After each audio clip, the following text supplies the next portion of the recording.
नगर परिषद पुसदमध्ये राष्ट्रवादी काँग्रेस भाजप युतीसाठी थेट मुख्यमंत्र्यांनी केली मध्यस्थी।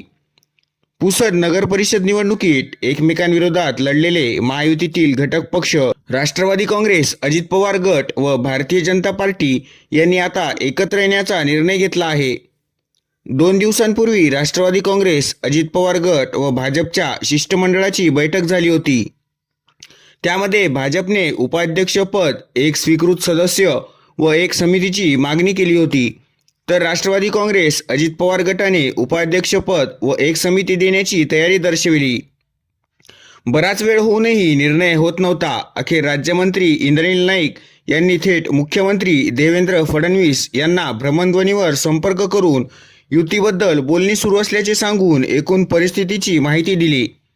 अखेर मुख्यमंत्री फडणवीस यांनी चर्चेत असलेल्या पुसद येथील भाजप शिष्टमंडळाला राज्यमंत्री इंद्रनील नाईक म्हणतात त्याप्रमाणे फायनल करून घ्या असे आदेश दिले। त्यानुसार उपाध्यक्षपद व एक समिती यावर राष्ट्रवादी काँग्रेस, अजित पवार गट व भाजपची युतीची सहमती झाली। नगर परिषद निवडणुकीत एकमेकांविरुद्ध लढायचे आणि निवडणूक झाली की त्यांच्याच झोळीत जाऊन बसायचे, यामुळे भाजपला मतदान करणाऱ्या सर्व मतदारांमध्ये नाराजीचा सूर दिसत आहे।